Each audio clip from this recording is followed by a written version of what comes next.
Alors, mes camarades, je vais vous demander de vous installer rapidement, qu'on puisse reprendre donc nos travaux. Donc avant la reprise, simplement vous rappeler que demain à 12h30, nous avons une rencontre débat avec les partenaires sur le thème de la protection sociale complémentaire et une initiative santé et travail à l'amphithéâtre principal. Donc je vous rappelle qu'il faut vous inscrire pour participer. Vous avez des petits coupons dans vos sacoches à déposer donc à l'accueil. Avant la reprise aussi, une petite demande. On a encore un camarade qui a perdu sa sacoche. La rouge, vous savez, là. Alors, baste la sacoche, c'est qu'à l'intérieur, il y a son chargeur d'iPhone. Donc, voilà. Si jamais l'un d'entre vous s'est trompé et pouvait nous ramener la sacoche, ça serait sympa. Alors, on va reprendre les débats. Donc, on va demander à Erwan Trezeguet de venir nous rejoindre. Donc, pour la présentation de la partie 1 et 2 du projet de document d'orientation.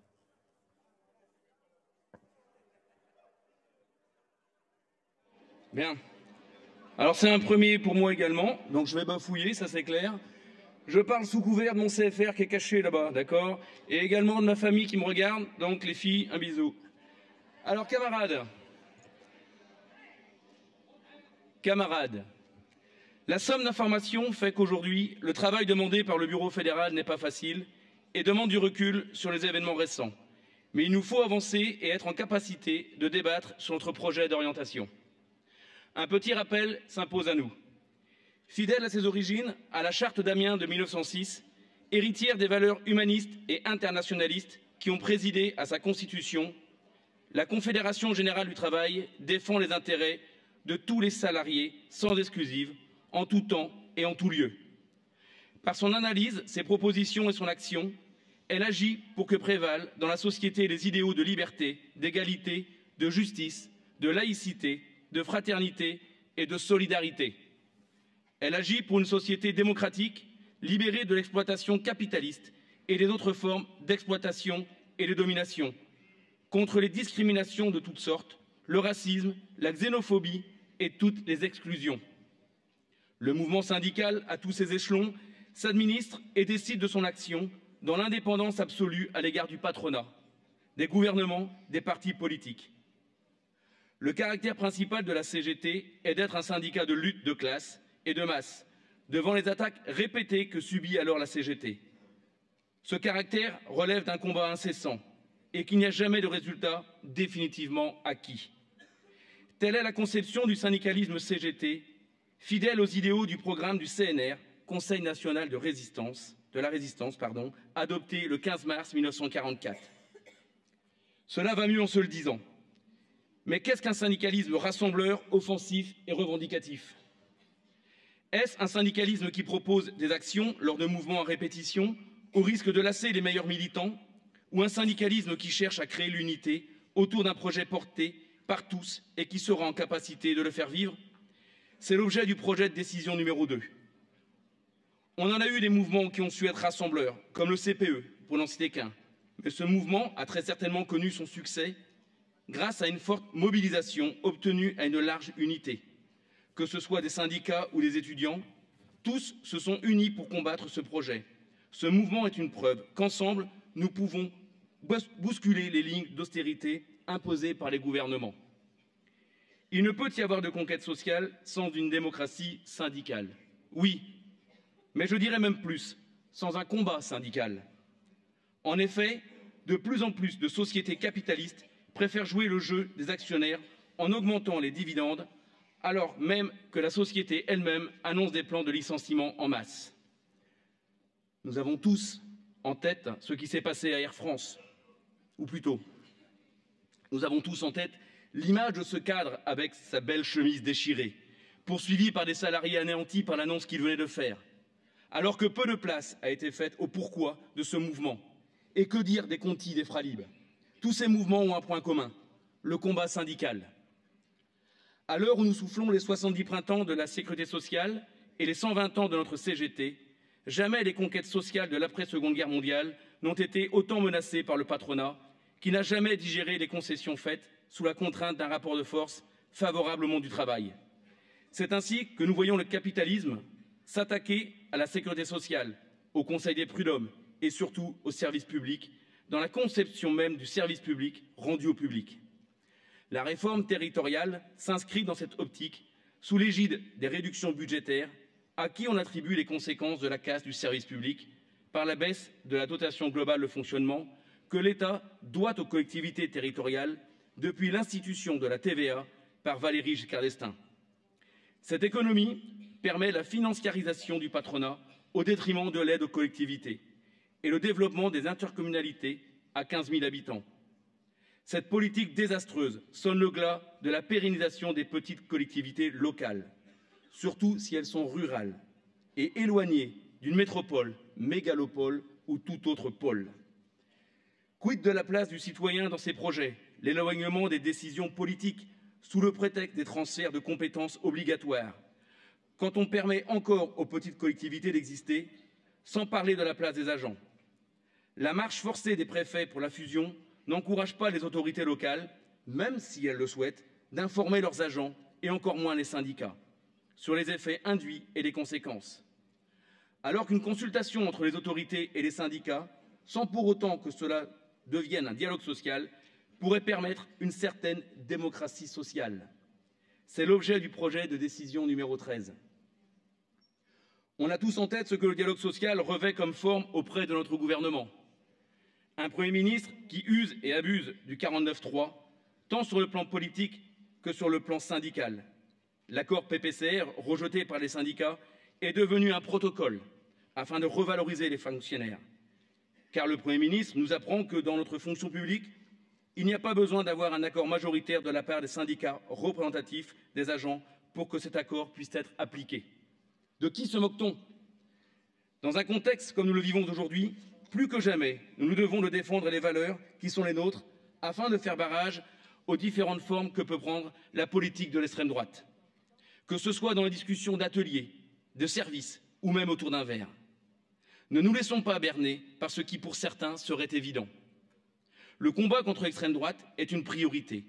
En effet, la montée du chômage, les événements récents perpétrés à Paris font que certains vont se laisser tenter par ce discours de haine contre l'autre, de la préférence nationale et rejeter toute idée du vivre ensemble pour plus de fraternité. C'est l'objet du projet de décision numéro 1.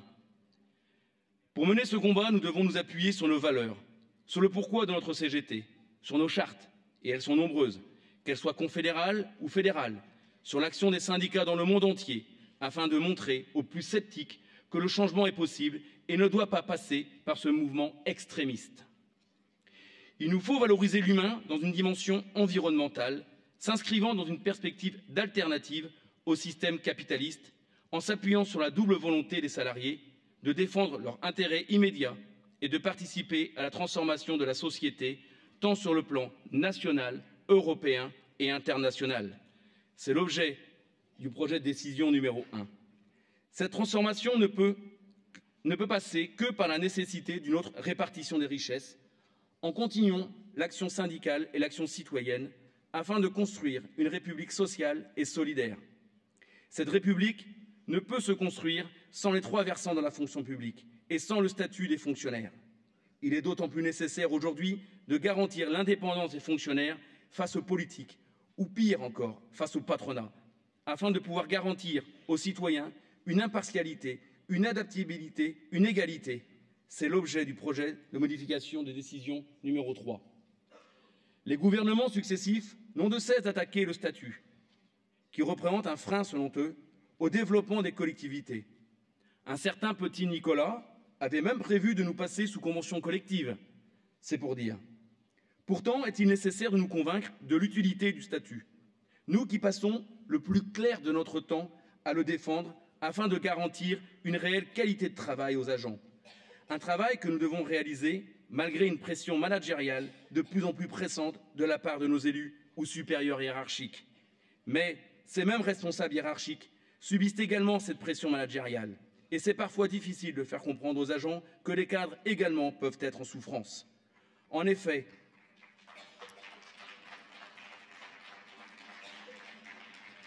En effet, combien de cadres ne voit-on pas rentrer à la maison avec les dossiers sous le bras et ont le sentiment d'être obligés, voire contraints, à ne jamais devoir se déconnecter du travail? Quid de la vie sociale dans ce cas? C'est l'objet du projet de décision numéro 6. Il est de notre ressort syndical de bien faire comprendre aux différentes parties la différence entre le travail prescrit par les uns et le travail réel fait par les autres.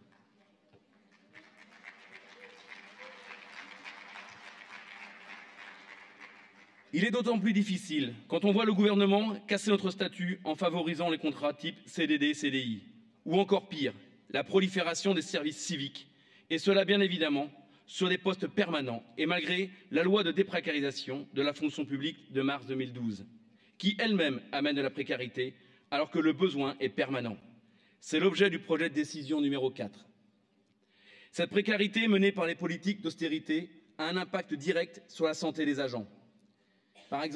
Pour exemple, la précarisation de notre salaire pour le maintien du gel du point d'indice depuis 2010 et la perte de notre pouvoir d'achat à plus de 14%. Travailler plus pour travailler plus, car le non-remplacement des agents, que ce soit pour départ en retraite ou maladie, entraîne de facto un mal-être et une souffrance parmi les agents. Et pourtant, la santé au travail est au centre de la transformation du travail. C'est l'objet du projet de décision numéro 5. Nous attendons dans un état d'esprit offensif le début des négociations prévues en février 2016 sur le salaire et la revalorisation des fonctionnaires annoncées par la ministre de la fonction publique. C'est l'objet du projet de décision numéro 10. C'est donc à nous, syndiqués, mandatés, élus, militants, CGT, qu'appartient le rôle, en tant que représentants du personnel, de faire vivre notre mémorandum revendicatif et de le porter à chaque réunion pour que les questions essentielles, comme le besoin, entre autres, de formation et de porter le passage à 3% de la masse salariale sur la cotisation au CNFPT. C'est l'objet du projet de décision numéro 9. Voire de la nécessité d'être formés, deviennent une réalité et soient prises en compte par l'ensemble des agents et plus largement par les élus à travers les instances représentatives du personnel où nous sommes. Dernièrement, la ministre de la fonction publique prenait part à une conférence régionale en Bretagne avec pour thème la formation et la santé au travail. On y apprenait qu'un agent, pour bien travailler, devait être heureux au travail et qu'un protocole sur la plénitude au travail devait voir le jour. Bien. Mais qu'en est-il de la souffrance des agents au travail?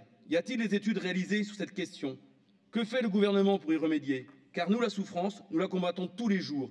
Et dire qu'elle n'existe pas ou qu'elle est peu présente est un doute euphémisme. Sans parler de la banalisation et la remise en cause des règles limitant le travail du dimanche. Le travail de nuit et des jours fériés pour les agents dont le pouvoir d'achat stagne depuis plus de 5 ans. C'est l'objet du projet de décision numéro 7. Pour combattre cette souffrance, il faut déjà combattre l'exclusion, la mise au placard, la stigmatisation. C'est à nous qu'il appartient de tout faire pour que le travail s'adapte à l'homme, et non pas le contraire, comme voudraient le faire les élus qui, sous la pression, favorisent la rentabilité au bien-être de leurs agents. Il appartient pourtant à l'élu de garantir la santé physique et mentale de ses agents, et de bien déclarer ou de reconnaître un accident de service comme étant imputable au service. A-t-on déjà évalué ce détournement de responsabilité qui ne profite qu'aux assurances des collectivités au détriment du régime général de la sécurité sociale? C'est l'objet du projet de décision numéro 5. Combien de collectivités participent d'elles-mêmes à la protection sociale complémentaire de leurs agents sans une intervention syndicale? Quelle est la réelle volonté de nos élus de continuer ou bien de mettre en place les outils permettant aux agents de mieux vivre, comme les comités d'activité sociale et culturelle? Si en effet il y a de plus en plus de collectivités depuis la loi de février 2007 qui répondent à l'obligation qui leur est faite en matière de participation aux œuvres sociales, le combat pour imposer les casques et son financement à hauteur de 3% de la masse salariale, tel que revendiqué par la Fédération, n'est pas encore gagné. Mais c'est à nous, à travers nos réunions et en s'appuyant sur nos décisions de congrès, de faire passer ce message et de faire changer les habitudes.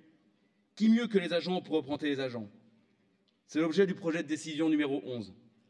Ce projet de décision revendicative est résolument offensif.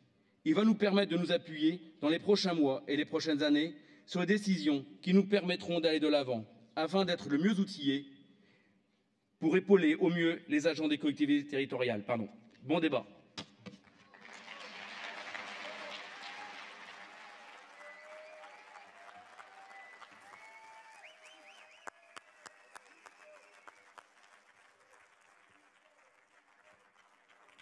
Alors merci Erwan donc, pour cette présentation.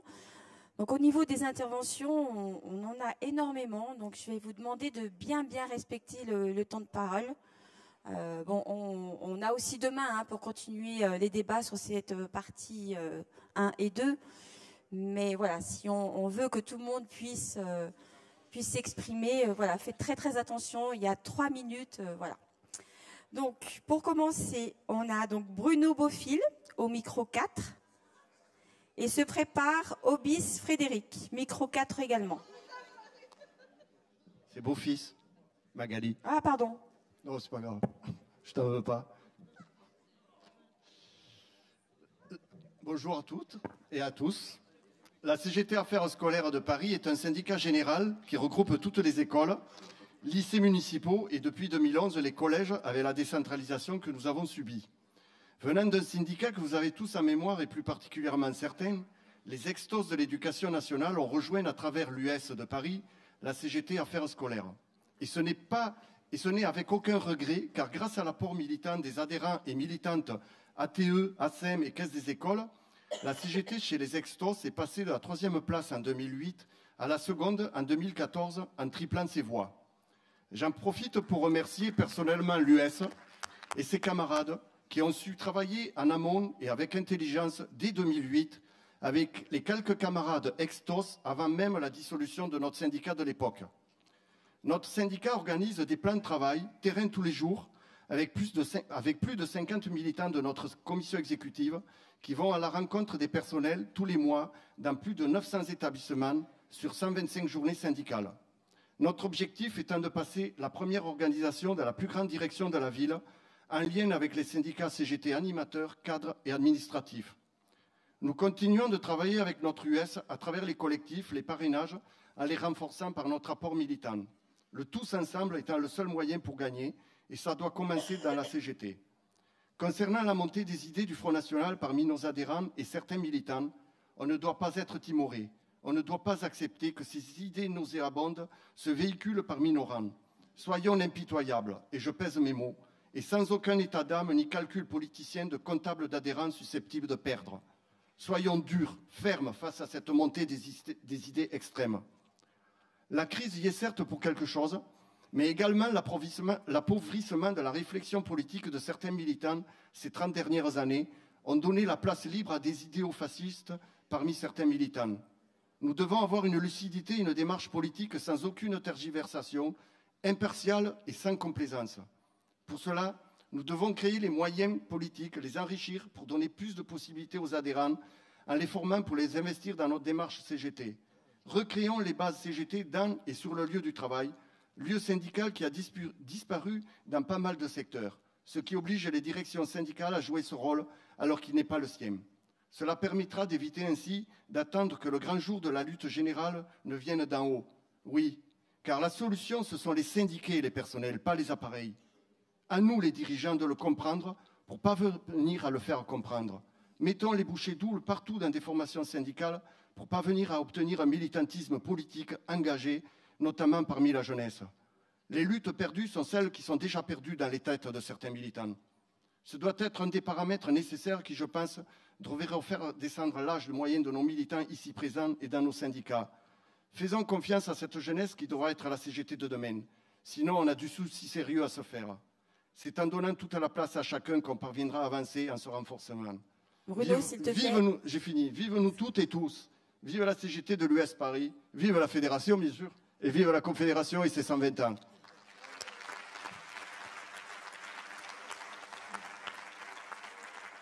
Alors, se prépare Renaud Maréline au micro 1. Et là, donc, on écoute Obis Frédéric. Oui, Frédéric, donc Obis, secrétaire général des égouts à Paris. Donc, le début de notre syndicat remonte à 1885. Un peu plus près du micro, s'il te plaît. Le début de notre syndicat remonte à 1885. Première chambre syndicale de la capitale à l'époque, réunissant 3 catégories professionnelles. Égoutiers, éboueurs, fossoyeurs. Métiers les plus pénibles à l'époque, comme aujourd'hui encore. Des attaques sans cesse perpétrées par la municipalité et les gouvernements successifs ont voulu réformer et casser notre statut spécifique. En vain. Pour autant, de milliers goutiers et chefs dans la capitale en 1970 nous ne sommes plus que 300, une espérance de vie réduite de 17 ans par rapport à la population de référence. Sans la CGT et ses valeurs que respectent les égoutiers, nous n'aurions su résister aux attaques frontales de tous bords. Nous avons su ces dernières années construire un mouvement d'ampleur et savoir faire revivre notre collectif fédéral eau et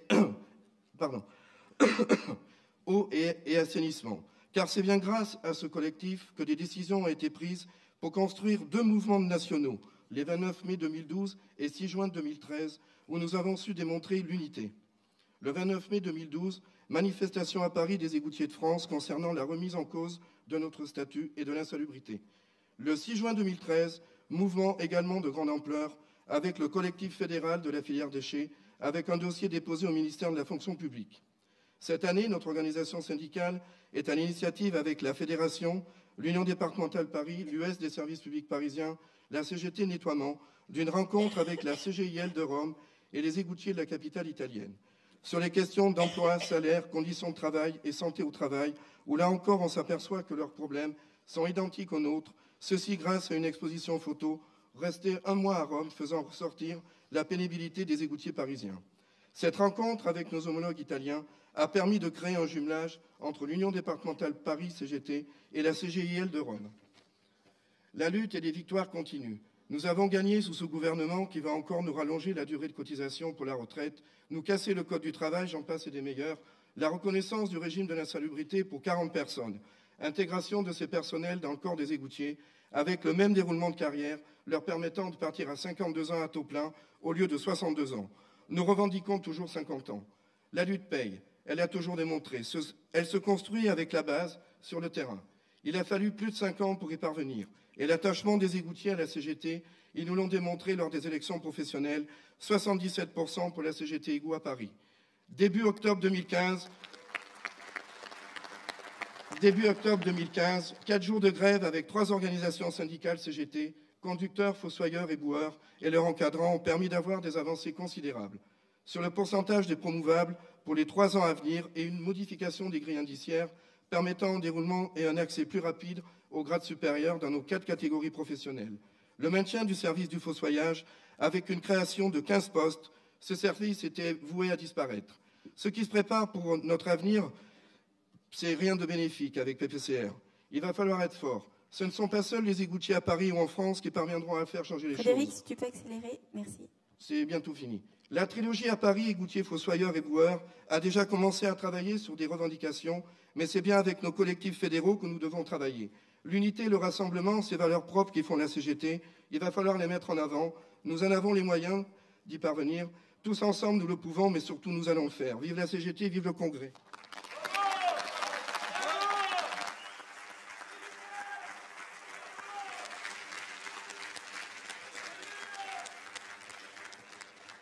Donc, se prépare Guilhem Perret au micro 1. Et avant de laisser la parole à Marilyn, donc on a un camarade qui a perdu un Samsung violet. Non. Donc celui ou celle qui le trouve est prié de le rapporter à l'accueil. Merci. Marilyn. Ok. Donc Marilyn Renaud, secrétaire des territoriaux 35, Ville de Rennes, CCAS et Rennes Métropole. Au 50e congrès confédéral à Toulouse, dans la résolution 1, les responsabilités du syndicalisme aujourd'hui, il est indiqué. Malgré les difficultés rencontrées, la CGT réaffirme sa volonté de travailler à un syndicalisme rassemblé. Cette démarche vise à favoriser les convergences d'action du local à l'international, chaque fois que cela est possible. Elle nécessite que la CGT déploie ses propres capacités d'initiative et de proposition. Cette démarche, parce qu'elle est difficile, demande un engagement encore plus important des syndicats. Sur les lieux de travail, pour faire des syndiqués et des salariés les garants de l'unité. Sur chaque sujet revendicatif, la CGT à tous les niveaux travaille à organiser l'action. Elle se donne pour but le rassemblement le plus large des actifs et retraités pour des mobilisations efficaces. Œuvrer à l'unité syndicale dans l'action est une des conditions nécessaires à ce rassemblement. Sur tous les sujets qui le nécessitent, la CGT entend mener le débat avec les autres forces syndicales de telle sorte que les salariés puissent mieux appréhender les enjeux, se forger un avis et être des acteurs dans les positions et revendications syndicales. Or, dans le cadre de la décision numéro 1, la CGT doit pleinement tirer les conséquences des divergences avec les organisations syndicales réformistes sur l'analyse des politiques d'austérité. D'abord, que veut dire tirer pleinement des conséquences? Ce terme est trop vague et laisse le champ à toutes les interprétations possibles. Bien sûr, sur le terrain, le travail avec certains syndicats est souvent difficile, voire impossible, mais parfois aussi possible. Alors, doit-on se priver de gagner des combats? De plus, nous savons très bien que la plupart du temps, c'est la CGT qui a construit les revendications avec les salariés. Et d'ailleurs, ces derniers savent faire la différence entre ceux qui les soutiennent et ceux qui les laissent tomber. Laissons aux autres OS le choix de leur syndicalisme, qui n'est pas le nôtre, les salariés trancheront. Quand la CGT ne renie pas ses convictions, qu'elle a établi ses revendications avec les salariés, c'est elle qui mène la lutte. Les autres syndicats savent qu'ils ont intérêt à ne pas casser le mouvement sous peine d'y laisser désyndiquer. Nous avons des exemples où les luttes se sont engagées, les revendications étant portées par plusieurs syndicats. En Ille-et-Vilaine, au SMIC TOM, la CGT a déposé un préavis de grève. La CGT en a fait de même, de son côté, en nous mettant d'accord sur les revendications. J'ai enlevé des choses. Deuxième exemple, les élus politiques rennais ont engagé une démarche service public. Pour nos employeurs, c'est repenser le service municipal et métropolitain dans un contexte de contraintes financières inédites. Les décisions prises ont des conséquences directes sur tous les services de la ville, du CCAS et Rennes Métropole. La CGT des territoriaux de Rennes dénonce cette situation. Avec la CFDT et d'autres OS, nous avons demandé une expertise indépendante sur la situation financière et sociale de la ville, de la métropole. Cette union nous a permis de donner du poids, de la force à nos revendications. Ces avancées sont majeures. C'est la première fois dans une collectivité territoriale que les représentants du personnel ont accès à ce type d'expertise financière déjà permise dans le privé. Grâce à elle, nous avons les moyens de peser sur les décisions à venir sur l'emploi, les missions et donc les conditions de travail. Troisième exemple, impulsé par la CGT et rejoint par d'autres OS, nous avons porté les revendications des personnels titulaires, contractuels, vacataires du personnel de Rennes, impactés par les rythmes éducatifs. Maryline, encore une lutte gagnée. Conclure. Dans ce contexte difficile, l'intersyndicale est efficace. Elle porte les revendications construites par les agents. C'est ce syndicaliste que l'intersyndicale a choisi, défendre le service public. J'arrête. Alors soyons lucides, vigilants et constants dans nos revendications pour construire le syndicalisme rassemblé, celui que nous voulons. Surveillons les frontières que nous avons avec les autres OS, mais ne posons pas de barbelés. Construisons l'unité sans exclusion. Merci.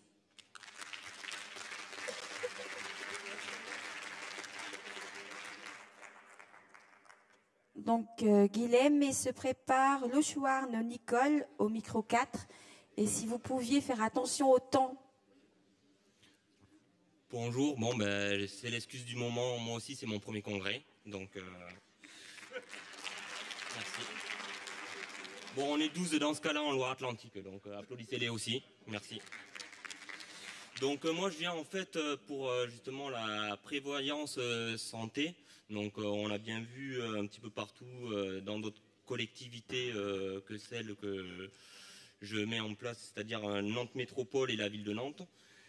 Et dans les autres collectivités, notamment à Brest Métropole, ils ont eu aussi des difficultés justement vis-à-vis de la labellisation justement des prévoyances santé.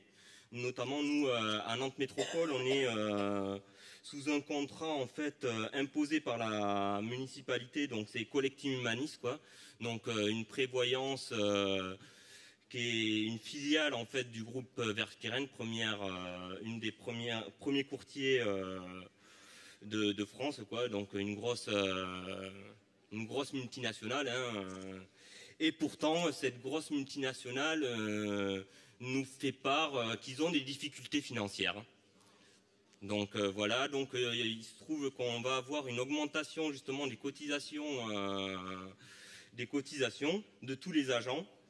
Donc justement, nous, avec nos camarades, on a regardé un petit peu Guilhem, si tu pouvais bien te positionner devant le micro, parce que sinon ça ne marche pas au niveau de l'enregistrement. Merci. Donc justement, nous on a vu ça, on a relayé un petit peu avec nos camarades, démarché un petit peu partout au niveau des mutuelles et tout ça, des prévoyances, justement pour voir s'il n'y avait pas un contrat performant et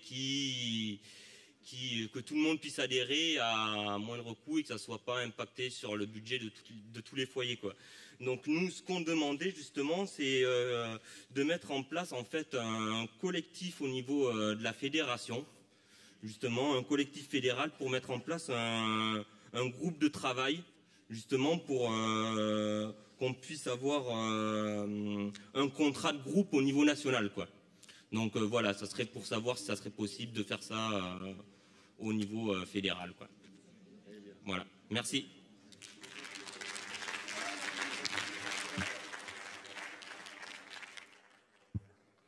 Alors, se prépare Barrière Fabien au micro 2 et Nicole, je t'en prie. Bon, merci. Bon, j'interviens au nom donc, des syndicats territoriaux de Bagneux, CGT et UFIC, actifs et retraités.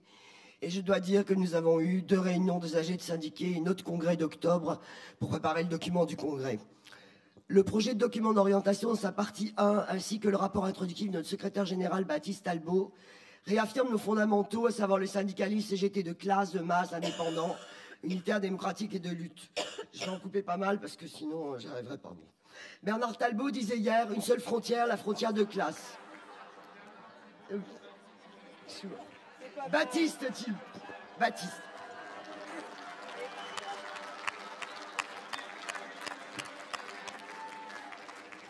Mais j'ai marqué Baptiste. Baptiste Talbot donc disait hier, une seule frontière, la frontière de classe. Cela doit se vérifier dans notre syndicalisme international de lutte et dans notre conception du syndicalisme rassemblé.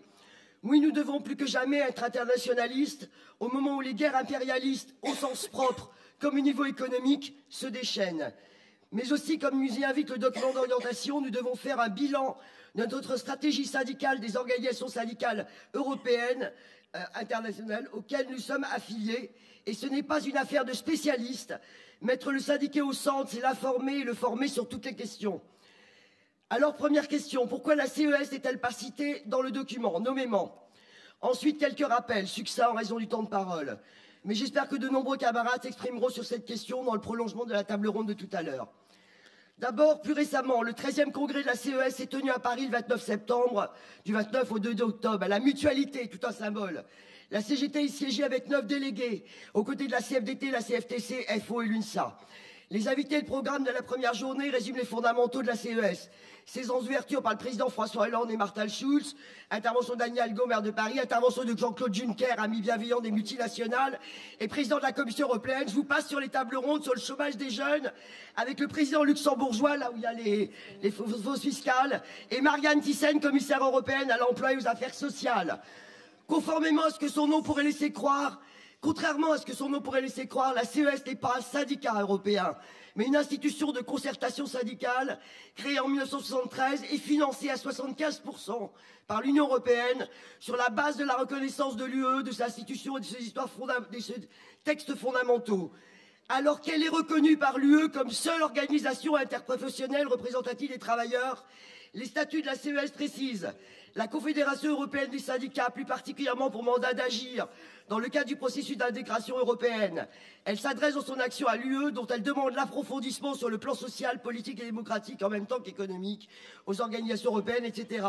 Elle est associée à la préparation des sommets, aux activités de l'agenda européen, à toute effectivement l'élaboration des politiques au plus haut niveau. En clair, la CES travaille pour la construction européenne sur la base du dialogue social avec le grand patronat et les institutions officielles. Elle n'est rien d'autre qu'une institution officielle bureaucratisée qui a pour fonction rémunérée d'accompagner le programme de concurrence libre et non faussée de l'UE et d'évacuer toute idée de lutte de classe.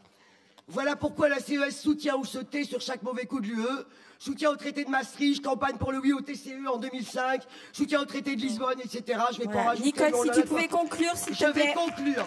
Merci. Voilà. Je voudrais conclure, mais quand même. Quand la CGT a adhéré à CES en 1999, notre fédé en 2005, et, quel bilan, donc, 10 ans plus tard, 15 ans plus tard, quel bilan établir? La CES s'est-elle rapprochée des fondamentaux de la CGT, ou la direction de la CGT s'est-elle fondue dans le syndicalisme rassemblé au sommet? Juste pour revenir, j'ai quand même 2 choses à dire. Les statuts de la très CGT... rapidement, s'il te plaît. Il y a beaucoup de camarades qui voudraient pouvoir intervenir. Oui, d'accord, mais c'est même pas cité dans le rapport. Les statuts de la CGT s'appuient sur la notion d'indépendance portée par la charte d'Amiens en 1906.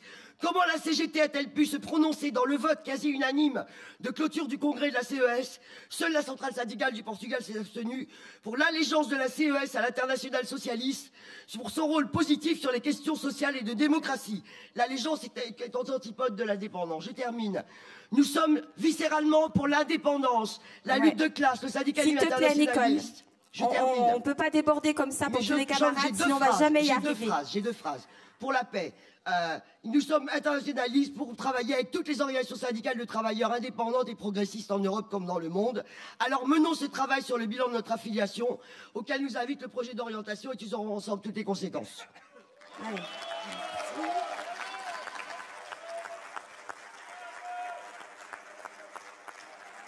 Alors, se prépare Mamèche Fathia pour le micro 2.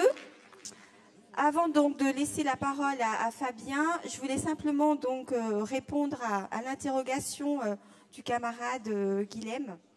Donc, il existe au sein de la fédération un collectif qui est en train justement de travailler sur la question voilà, de la mutuelle et de la prévoyance.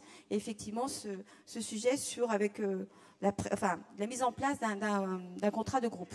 Voilà. Donc, c'est dans les tuyaux. Fabien. Coucou, c'est Lélande.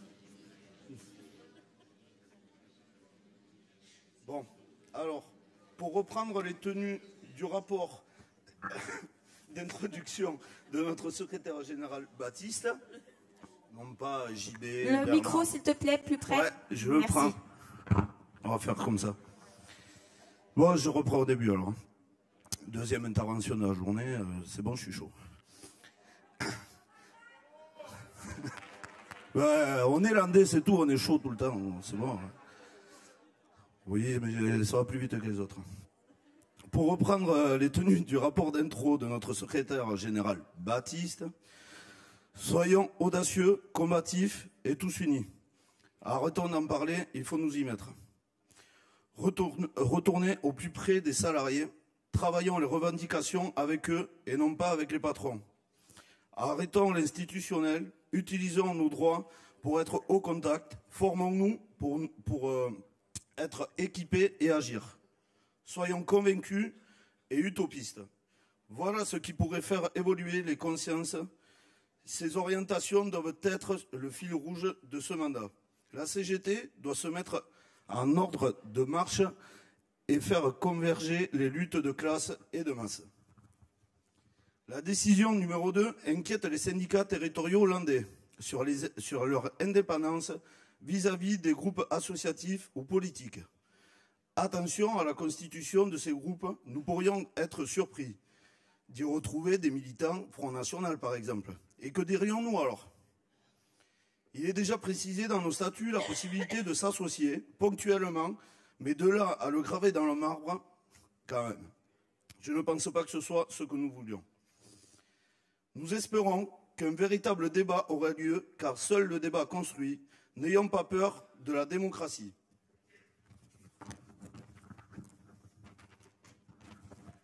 Les syndicats ont travaillé à la préparation de ce congrès au vu du nombre exceptionnel d'amendements portés.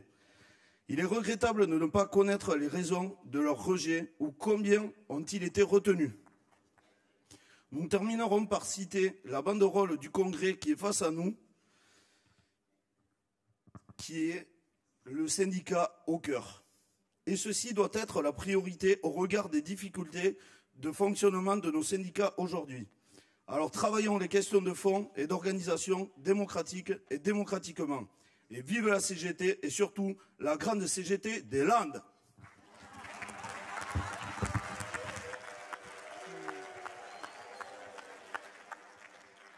Alors, De Paix Delphine se prépare au micro 1 et Fathia.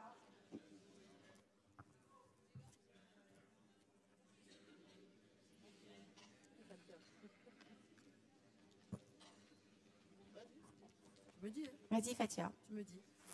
Fathia Mamèche, des territoriaux de Marciargues, de la délégation du Languedoc-Roussillon, et de la CSD 34. Donc, nous constatons une précarisation de plus en plus importante des emplois dans nos collectivités territoriales, du bassin de Lunel et de Hérault Est. Des emplois qui viennent en remplacement de postes suite au départ à la retraite, aux créations de nouveaux postes sur un besoin réel des administrés. Le problème que l'on rencontre actuellement, c'est que l'on se retrouve face à des inconnus, de nouveaux agents qui sont embauchés sans que les organisations syndicales soient mises au courant. Ces agents sont comme noyés dans la masse et sont plongés volontairement dans l'ignorance. L'employeur les embauche pour 6 mois, voire 1 an, sans leur expliquer qu'ils ont des droits à la formation, droits à la protection des EPI, par exemple. On n'arrive pas à les syndiquer, car ce sont les travailleurs de l'ombre. Il est inadmissible de laisser l'autorité territoriale embaucher ces précaires sur des postes de permanents. Certaines communes multiplient les CDD qu'elles renouvellent sans cesse et sans cesse. Les agents concernés, résignés, sont pour certains dans l'espoir de la titularisation. Mais on leur ment en leur expliquant que le poste occupé est un poste voué à être fermé alors que le poste a été créé sur un besoin, comme je l'aurais rappelé, réel et justifié dans le temps.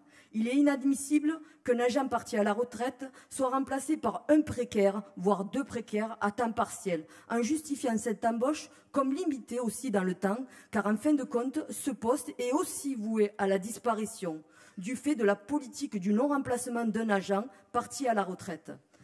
Que l'État arrête de créer des emplois aidés et enfin fasse une vraie politique de l'emploi avec une réelle création de postes, car le service public n'est pas mort, car il renaît de ses cendres. Alors réapproprions-nous, le terrain, afin de remettre à sa bonne place notre statut de la fonction publique.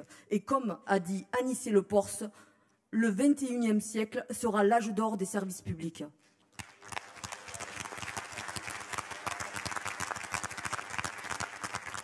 Donc se prépare Gosselin Nathalie au micro 4.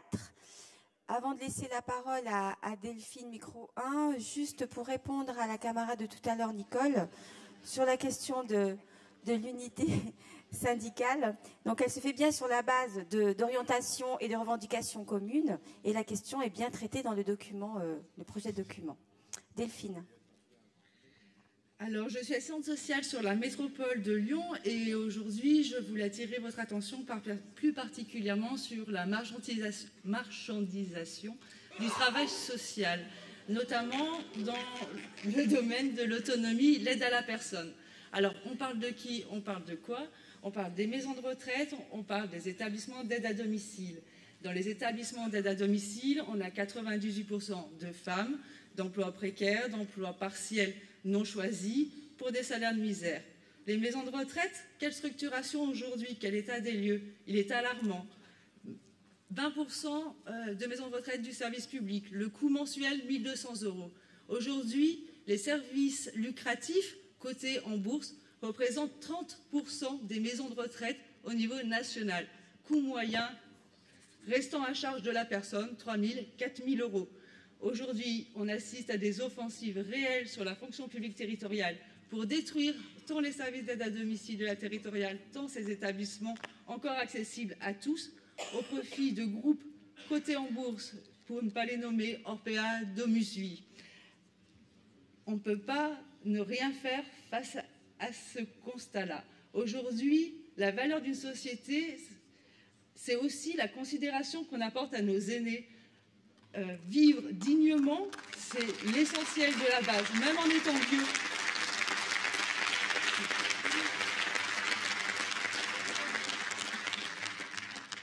Alors aujourd'hui, la prise de conscience, elle est aussi collective. On appelle chacun, parents, enfants, citoyens, mandatés, syndiqués, syndicats, à porter une attention particulière sur ces services d'aide à domicile de la territoriale, parce que là est l'enjeu de la considération de l'humain. Et on ne peut pas passer à côté. Alors certes, il y a la loi qui va entrer en application au 1er janvier, la loi que le gouvernement a appelée la loi d'adaptation de la société au vieillissement. Certes, on va voir des aides publiques augmentées. Certes, ça a été pris en compte, mais c'est largement insuffisant. Une femme enceinte est prise en charge à 100% dans le cadre de la sécurité sociale Un vieux malade handicapé ne sera pas pris en charge par la sécurité sociale et devra débourser de ses poches. Et ce sont nous aussi, les enfants, qui déboursons pour ces gens-là. L'enjeu, il est central. Laissons pas passer les choses et ayons conscience ensemble de cet enjeu-là pour dégager l'horizon, trouver des perspectives, être force de frappe. Alors, je voulais remercier la fédération qui aussi permet de développer ce plan d'action qui, pour l'instant, a été pas suffisamment, à mon sens, considéré. Et je tenais pas plus particulièrement à remercier le collectif médico-social pour les 4 ans de mandat qui se sont écoulés, pour avoir permis cette expression-là. Je voulais redire aussi à tous les syndiqués et syndicats présents qu'on se met à disposition des territoires, ce qui a été le cas à Clermont-Ferrand, ce qui a été le cas à Auxerre, voilà, pour faire un état des lieux et participer à la convergence des luttes. Voilà, je vous remercie.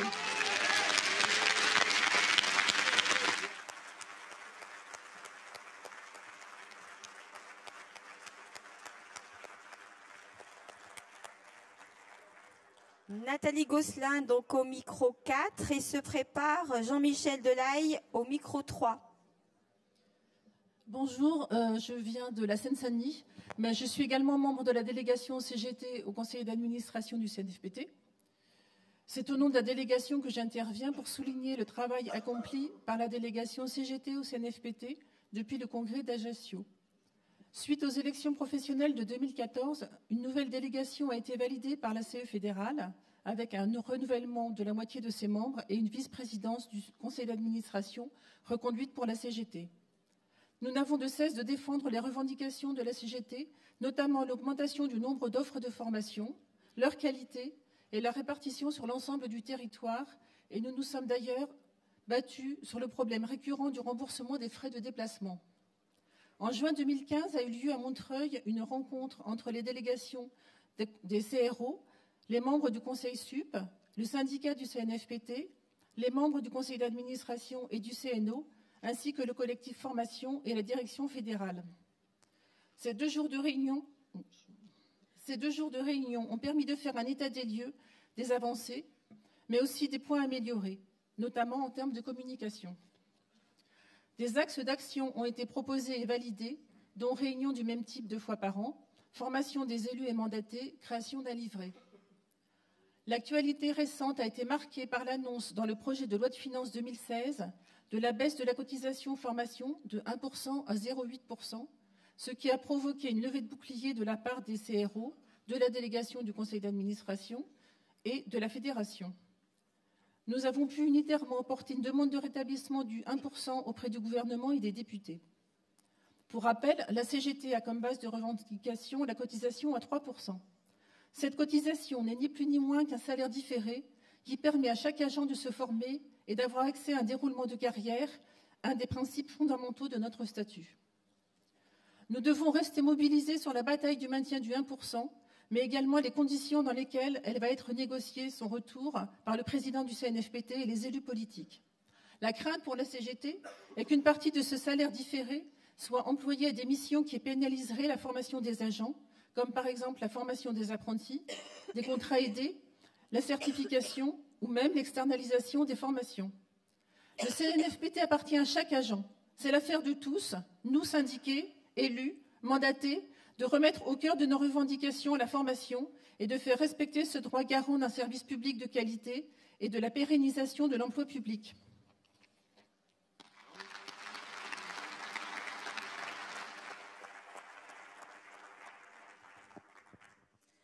Donc Jean-Michel Delaye au micro 3 et se prépare Cédric Crozet au micro 1. Donc,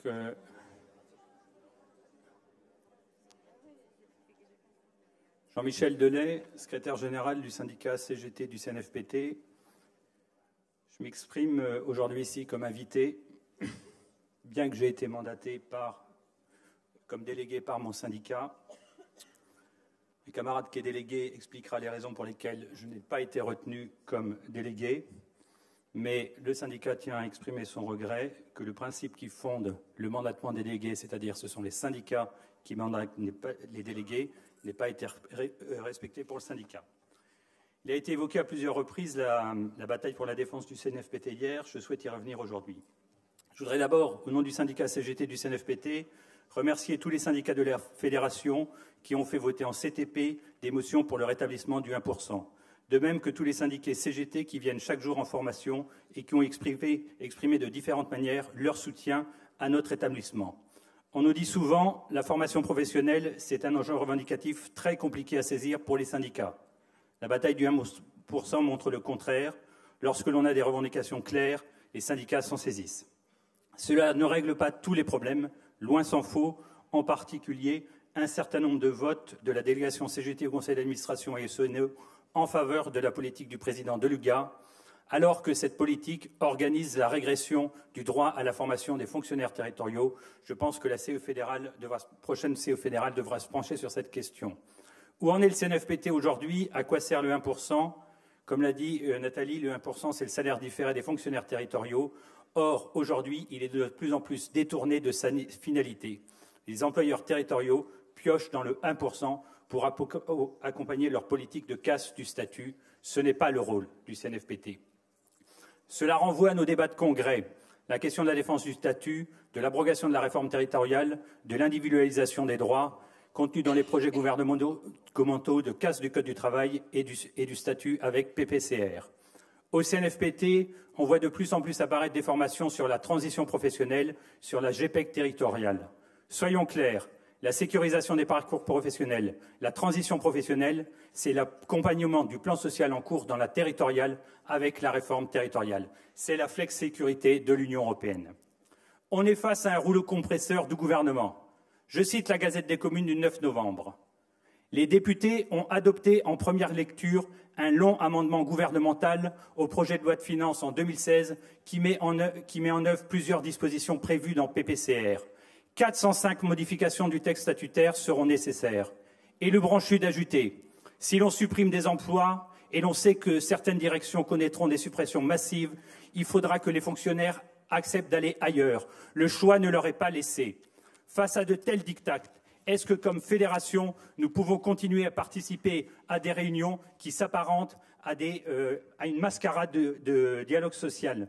Ne faut-il pas, au contraire, s'adresser solennellement au gouvernement pour exiger de lui qu'il stoppe immédiatement tous ces projets, voire rompre toute discussion avec le gouvernement?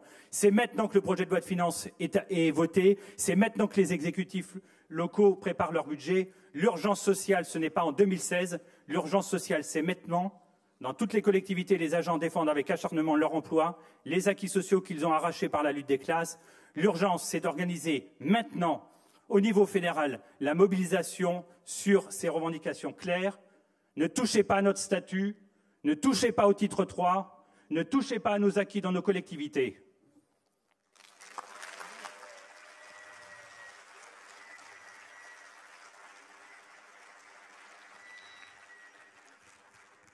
Alors, on a Cédric Rozet donc au micro 1 et se prépare Michel Cosmil au micro 4.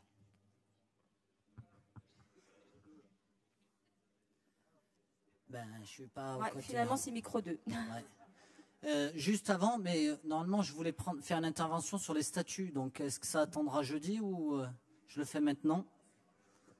Non, si c'est sur les statuts, ouais, c'est. J'attendrai jeudi alors. Ouais. Bon, merci à celui qui fait des dessins, c'est pas mal. D'accord. Alors, celle-là, il faudra la décaler à jeudi. Alors, Michel, au micro 4. Ici. C'est bon? Allez. C'est bon. Je ne sais pas si c'est bon, mais ça marche au matin. Donc, je voudrais intervenir sur une interrogation de camarades tout à l'heure sur la question des amendements et, si j'ai bien entendu, la non-réponse de la fédération. Alors, je me permets d'intervenir parce que j'ai été responsable de la commission et je vais vous donner quand même quelques chiffres pour un peu vous faire mesurer le nombre d'amendements que nous avons reçus pour ce congrès. Lors du 9e congrès, il y avait 27 syndicats et 20 départements qui ont participé au document. Au 10e congrès, il y avait 84 syndicats issus de 35 départements. Et à ce congrès-là, il y a eu 130 syndicats issus de 39 départements. Et je peux vous dire une chose, que entre le congrès d'Ajaccio, où il y avait, si j'ai la mémoire, mais une centaine d'amendements à peu près, là, il y en a eu 1000. 1000 amendements. Je pense que ça a été très important parce que ça a permis d'enrichir le document. Et je peux vous dire, mes camarades, que la Commission a intégré un grand nombre d'amendements, soit en totalité ou soit en partie. Et vous avez été informés, donc vous comprenez très bien qu'il nous a été dans l'incapacité matérielle de répondre à tout le monde. Et vous avez été informés par la lettre du jour que nous répondrions, la Commission, à ceux qui en feront la demande. Voilà. Alors, il y a des syndicats qui ont fait la demande, on a répondu. Alors, si je ne m'abuse, je crois qu'il y en a une dizaine. On était à votre disposition, mes camarades. Je tenais à faire cette intervention pour éviter qu'encore une fois, ça monte. Et voilà, comme ça, les camarades qui comptaient intervenir là-dessus sont informés qu'on avait pris les dispositions pour répondre. Voilà, merci.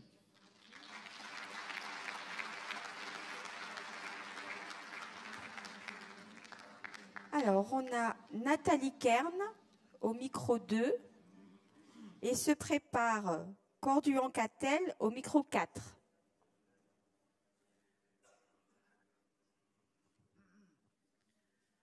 Le syndicat est sur les lieux de travail l'organisation de base de la CGT, pour être au plus près des agents afin d'élaborer les revendications et de créer les conditions de la mobilisation à partir des orientations votées. Les collectifs de travail, à tous les niveaux, qu'ils soient pérennes et ponctuels, sont des outils construits par les syndicats destinés à produire des argumentaires concernant diverses problématiques. Le collectif ASEM national, à partir d'une initiative mise en œuvre dans un département, dans la dynamique de la décision 3 soumise au vote du 11e congrès et la charte de la vie syndicale, a créé les conditions nécessaires à la participation des syndiqués ATSEM pour en faire les actrices ou acteurs de la lutte pour la défense et l'amélioration des textes statutaires régissant leur cadre d'emploi. Il a mis à disposition des syndiqués un questionnaire concernant leurs conditions de travail et leur a demandé d'investir le champ syndical pour défendre l'avenir de ce cadre d'emploi. Le cadre d'emploi des ASEM est le cadre d'emploi qui compte le plus de syndiqués CGT. Les femmes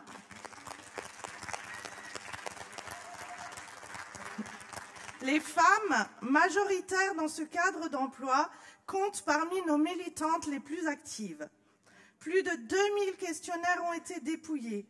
La synthèse de ces questionnaires a fait l'objet d'un tract contenant des propositions d'évolution.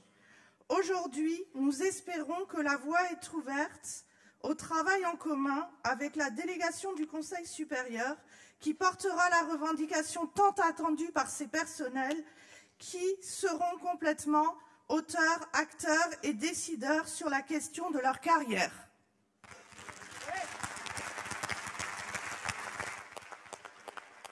Alors, petite modification, donc Catel au micro 3 et se prépare Jean-François Béal au micro 1.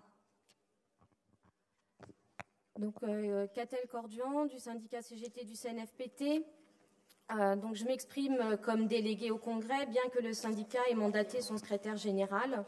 Son mandat lui a été refusé par la commission des mandatements. Je ne vais pas m'attarder sur ce point, mais je tiens à rappeler le principe qui fonde la CGT.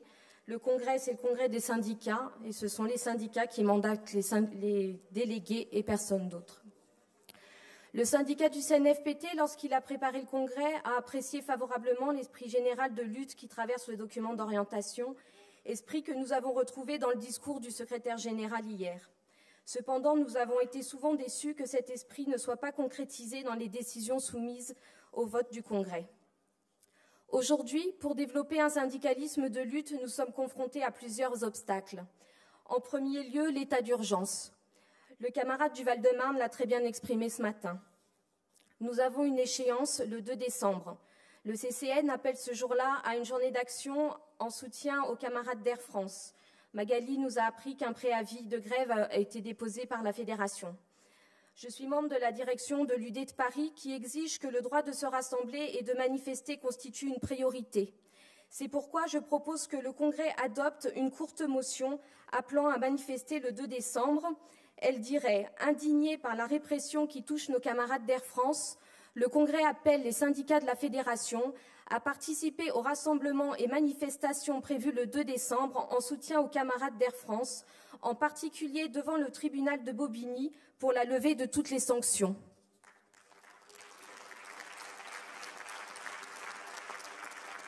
En deuxième lieu, j'ai bien entendu la proposition de travailler à une mobilisation sur le dégel du point d'indice en février 2016.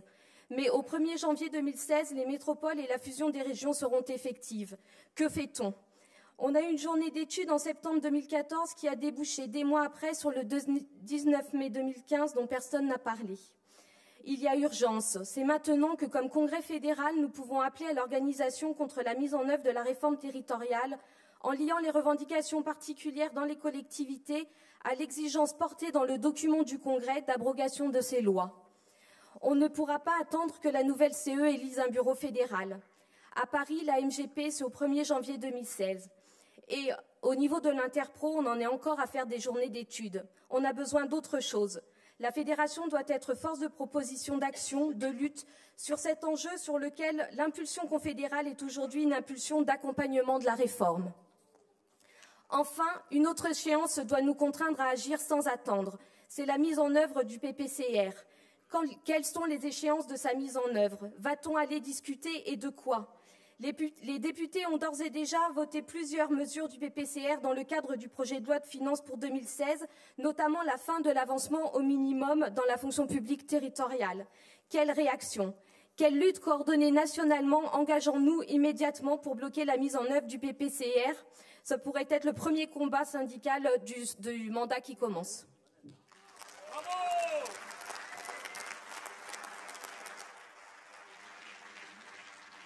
Alors, Jean-François Béal, donc au micro 1, et se prépare Nathalie Métier au micro 4. Donc, chers camarades, j'interviens ce jour au nom de notre UFR pour parler d'un sujet qui nous tient à cœur et qui devrait aussi vous tenir à cœur sur la nécessité impérieuse de réfléchir ensemble sur la continuité syndicale. Notre UFR a mis en place un diaporama que nous mettons le plus possible à jour. Les retraités ont une place et un rôle majeur à tenir dans notre organisation. Leur expérience, leur savoir, leur disponibilité sont un atout pour notre vie syndicale. Le renforcement de nos sections de retraités est un élément décisif pour la continuité syndicale.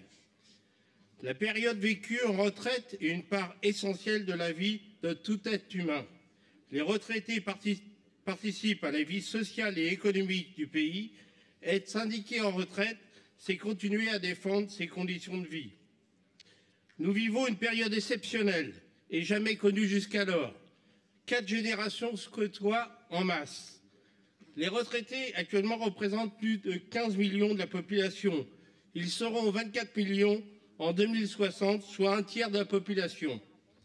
Les mutations exigent de notre part un plan précis à construire entre les camarades actifs et les camarades retraités.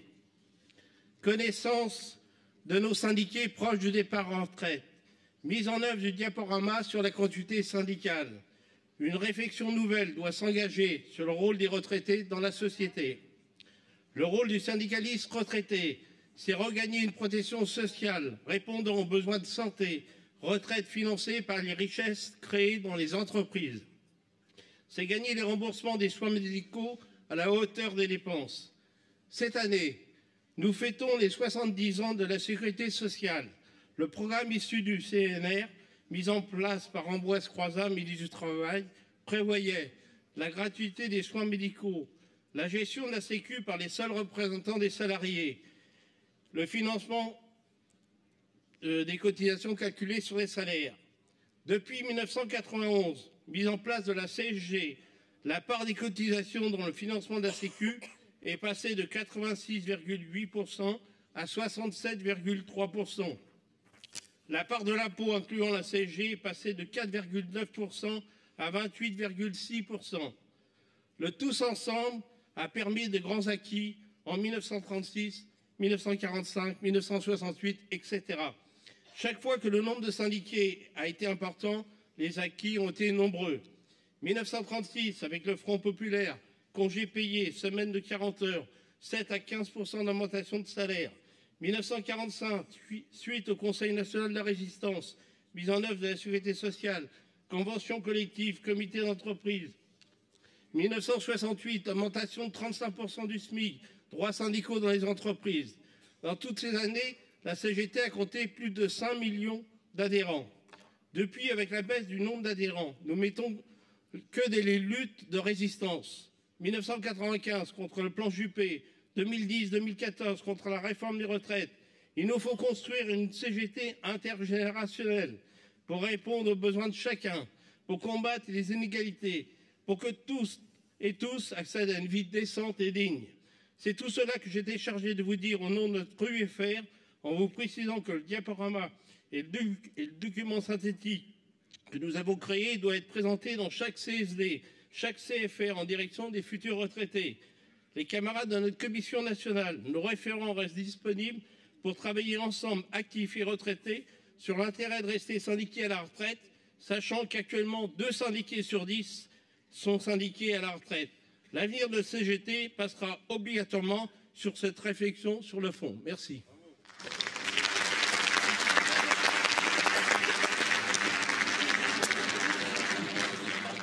Alors, donc Nathalie au micro 4, se prépare Frémiou Yannick au micro 4 également. Simplement 2-3 petits éléments donc par rapport à la proposition de motion qui a été faite par Catel. Donc la question sera intégrée donc dans la résolution du Congrès en fin de semaine.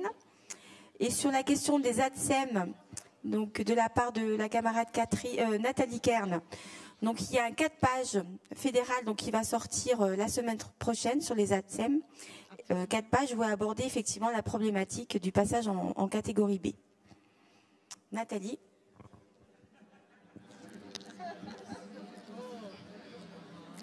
ASEM avec un S.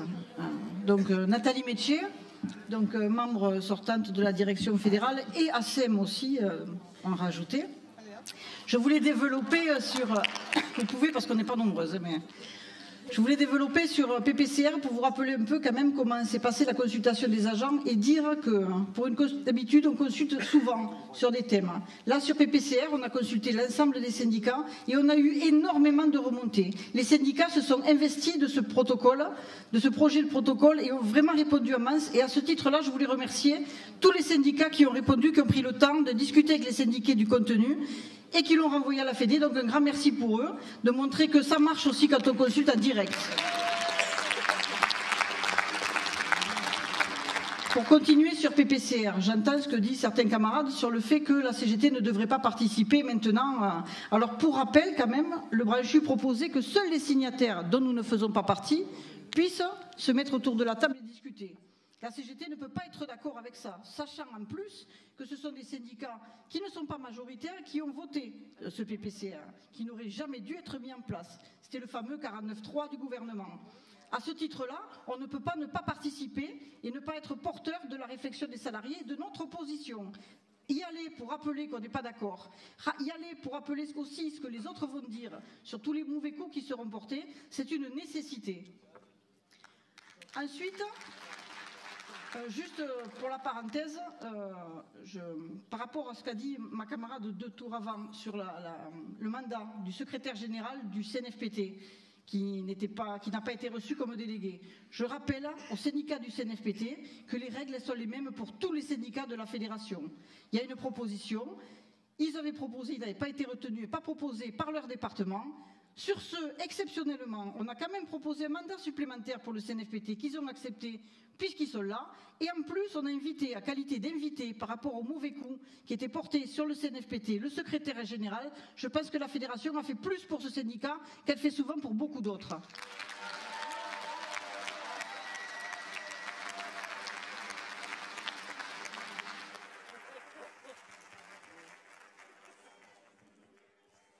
Alors, Yannick au micro 4 et se prépare Le Gouern Adrien, si je ne me trompe pas, au micro 3. Bonjour, donc Yannick Frémin, secrétaire du syndicat CGT des territoriaux de Fontenay-sous-Bois et membre de la délégation du 94. Donc, sur la responsabilité de notre syndicalisme de lutte et de combat, il faut effectivement aussi penser à gagner la bataille des idées. C'est ce que nous essayons de faire dans notre collectivité. Nous avons pris comme sujet principal le sujet de la dette, évidemment, puisque si nous voulons mobiliser, nous sommes aperçus en écoutant les salariés que, effectivement, cette chape de plomb de la dette, si on n'est pas en capacité d'expliquer qu'en fait, il n'y a pas de dette, c'est une crise du capitalisme et qu'effectivement, il y a des mécanismes et des décisions politiques qui nous ont amenés dans cette situation, il est difficile de mobiliser. Nous avons donc créé un support justement qui explique chronologiquement cette dette et notamment les décisions politiques qui commencent en 1973 avec Pompidou et les traités de Maastricht, etc. Je ne vais pas vous faire le topo sur la dette. Nous avons donc servi de ce document et nous nous sommes aperçus qu'effectivement de plus en plus d'agents venaient effectivement dans les AG et sont commencés à s'approprier le débat. Nous avons d'autant plus lié effectivement cette dette, cette histoire de dette avec la réforme territoriale et les baisses de dotation et nous nous sommes aperçus que effectivement les salariés ont pris la dimension de la problématique. D'autre part, nous avons initié dans le département du 94 des actions qui s'appellent les Jeudis de la colère. Donc dans beaucoup de collectivités du département du 94, les agents se mobilisent. Effectivement, les baisses de dotation ont créé des situations difficiles à vivre, que vous connaissez tous ici, je pense. Et nous avons donc créé ces Jeudis de la colère. Alors ces Jeudis de la colère sont aussi des moments d'échange entre le syndicat et les salariés, mais aussi d'échanges entre les salariés de différentes collectivités. Donc nous avons créé des actions entre différentes collectivités où nous impulsons donc des actions. Nous avons été notamment sur le pont de Nogent où nous avons mis des grandes banderoles et effectivement nous sommes aperçus que maintenant c'est les salariés qui sont en demande et qui effectivement prennent à cœur de créer les conditions de défense du service public. J'aimerais dire que la bataille des idées, c'est nécessaire, c'est un travail de fourmi, c'est le sens du syndicalisme et il se fait qu'avec les salariés. Voilà, je m'arrête là.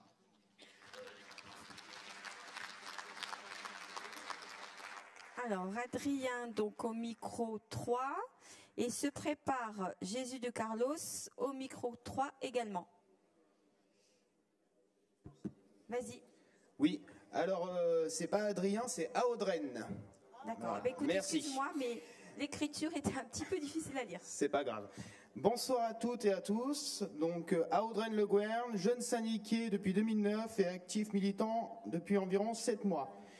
Je travaille pour une petite collectivité de 500 habitants dans le département du Puy-de-Dôme, situé en Auvergne, prochainement Auvergne-Rhône-Alpes. C'est mon tout premier congrès.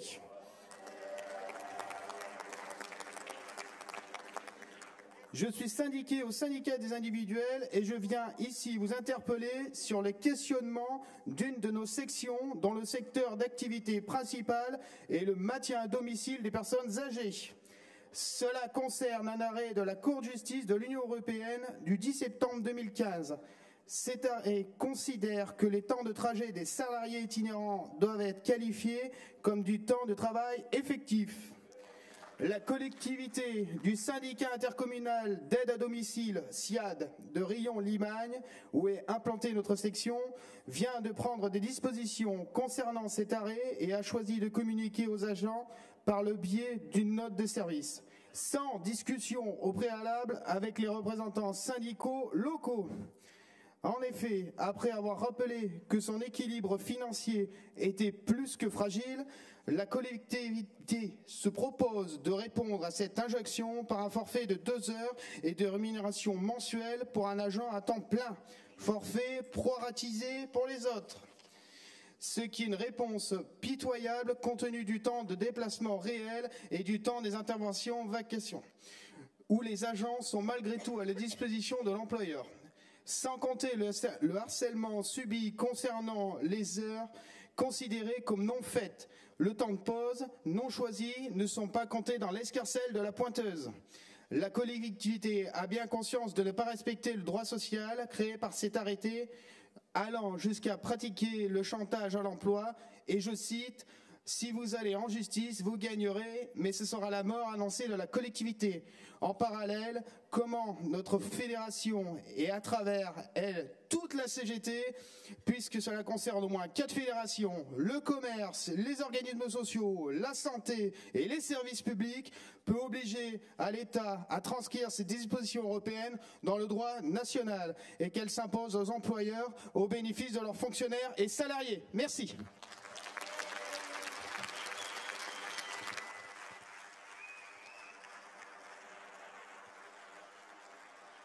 Alors, Jésus de Carlos, donc au micro 3, et se prépare Livartowski François, micro 3 également.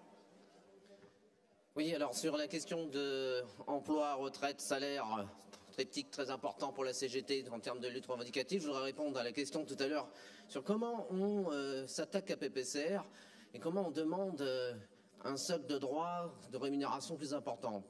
En ce qui me concerne, pour siéger Conseil supérieur. Je crois qu'il est inadmissible que le gouvernement nous donne des miettes, 40 €, je rappelle, pour la catégorie C, alors qu'ils peuvent prétendre à aujourd'hui une perte de pouvoir d'achat de 230 € lorsqu'on voit que la désindexation par rapport au prix depuis 83, ils proposent 130 €. Non, c'est 40 € pour la catégorie C, 80 € pour la catégorie B, alors que si on regarde, ils devraient avoir 330 €. Et pour la catégorie A, ils proposent 130 € alors qu'ils ont une perte de pouvoir d'achat de 400 €. Donc oui, je pense qu'il y a une campagne des salaires à mener dès le mois de janvier pour lutter contre ces miettes qui nous sont distribuées. Et je crois qu'aujourd'hui, les salariés, ils attendent beaucoup plus. Il faut les convaincre qu'on peut obtenir davantage. Et pour le coup, il faut une répartition des richesses. Il faut que les 80 milliards qui sont aujourd'hui dans les paradis fiscaux, ils servent à la rémunération des agents publics pour des services publics de qualité. Et je crois qu'on peut l'atteindre si on donne de l'espoir dans ces assemblées générales. Bien sûr, c'est contre toute l'austérité. On l'a vu tout à l'heure ce matin et cet après-midi sur les débats sur le plan des débats internationaux. Mais je crois qu'il faut le marteler. Il faut une campagne. Il faut utiliser tous les médias à notre service. Et il faut convaincre de plus en plus. Merci.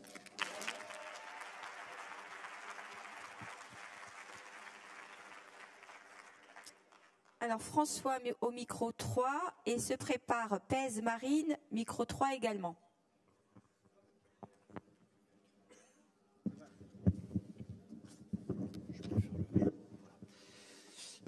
Bonjour camarades, mon syndicat se félicite qu'une série d'amendements proposés ait été retenus, voire partiellement.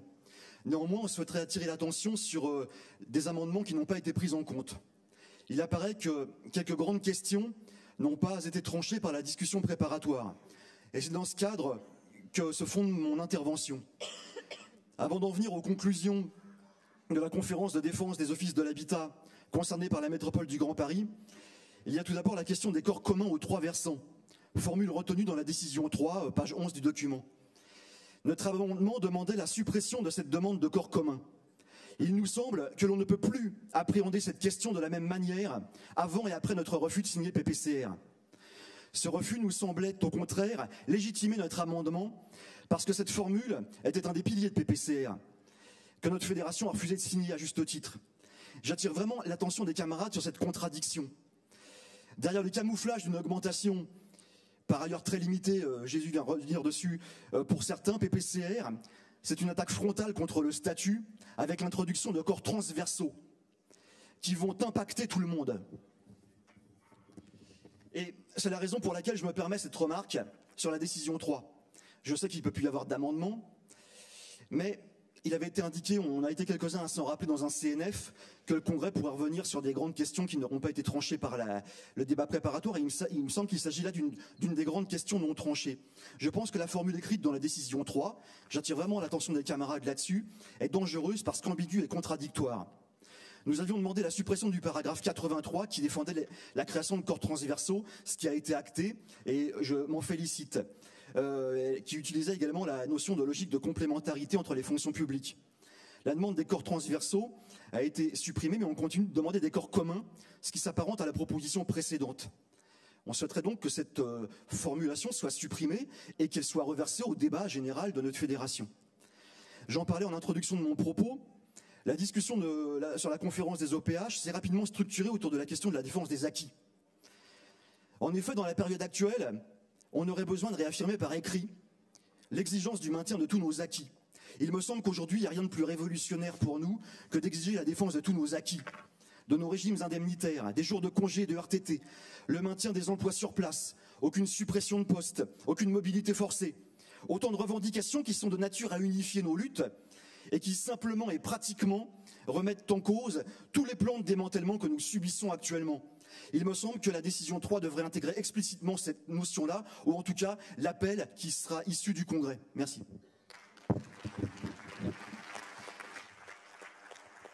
Alors Marine au micro 3 et se prépare Yazid Ahamar au micro 4.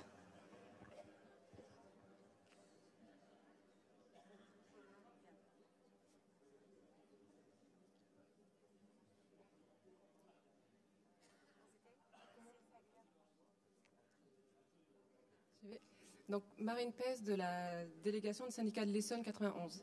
C'est le premier congrès pour toute la délégation. Donc, la décision numéro 1 est celle du combat contre le développement des idées et pratiques discriminatoires tant dans notre organisation que dans notre champ professionnel. Le document d'orientation réaffirme que l'indépendance de la CGT ne doit pas se traduire par une CGT apolitique et neutre. Il rappelle notre ambition de transformation sociale et classe parmi les priorités celle d'aller au débat d'idées sur les enjeux de société. Il rappelle que les contrats précaires mettent les agents en concurrence, affaiblissent les garanties statutaires et par là même le service public. Le statut est une véritable garantie de la qualité du service public et donc du service à la population. Pourtant, est exclue du statut toute une partie des travailleurs sans que le document n'en fasse mention. Il s'agit des travailleurs et travailleuses de nationalité étrangère extracommunautaire condamnés au statut précaire de contractuel ou vacataire. La lutte contre les idées d'extrême droite doit non seulement se traduire par le combat des idées au sein des entreprises et administrations, par des échanges avec les travailleurs pour mettre à mal les préjugés, mais aussi en combattant directement les inégalités et en luttant pour l'égalité entre les travailleurs. Rien ne justifie cette exclusion fondée uniquement sur la nationalité. La ex-ALDE, Haute Autorité de lutte contre les discriminations et pour l'égalité, s'est prononcée en 2009 contre cette restriction à l'emploi des étrangers non communautaires liés à la nationalité. Elle se fonde sur le droit européen qui accorde le droit à l'égalité dans l'accès à l'emploi aux résidents extracommunautaires de longue durée, 5 ans de façon légale et ininterrompue selon une directive de 2003. Elle expose clairement que dès lors que les emplois sont ouverts aux ressortissants communautaires, les différentes justifications au soutien du maintien de la condition de nationalité perdent leur force. La décision souligne que les étrangers non communautaires font donc partie des effectifs et sont recrutés pour effectuer les mêmes tâches que les fonctionnaires, mais sous des statuts précaires qui ne leur permettent pas d'espérer une évolution de carrière. La Haute Autorité, dans sa décision, recommande au gouvernement de supprimer les conditions de nationalité pour l'accès aux trois fonctions publiques, aux emplois des établissements et entreprises publiques et aux emplois du secteur privé, à l'exception de ceux relevant de la souveraineté nationale et de l'exercice de prérogatives de puissance publique. Il faut entendre par là des postes à responsabilité dans la justice, les finances publiques et la police, par exemple. On estime ainsi à 5,2 millions d'emplois injustement fermés dans le secteur public en raison de la nationalité. Et combien de travailleurs condamnés à la précarité ? Le document d'orientation affirme que le statut doit être une lutte collective. Elle doit aussi être une lutte de longue haleine. Si les politiques n'ont pas le courage de respecter leurs engagements, promesse électorale depuis 30 ans d'accorder le droit de vote aux étrangers aux élections municipales, la CGT doit réclamer l'égalité dans l'entreprise et les administrations sans peur et avec force. Elle ne doit pas passer sous silence ces inégalités, alors même qu'aujourd'hui les travailleurs étrangers sont la cible des partis extrémistes et xénophobes. Nous sommes ici en congrès pour organiser notre mobilisation pour le service public et les agents qui le font. Il n'y a pas de question plus importante que d'autres et celle-ci méritait, selon notre délégation de l'Essonne, d'être soulevée. Aussi, nous souhaiterions qu'une motion soit à la fin du congrès portée au vote, par exemple, qui dirait tout simplement que la CGT réclame l'accès au statut de fonctionnaire pour les agents de nationalité étrangère extracommunautaire.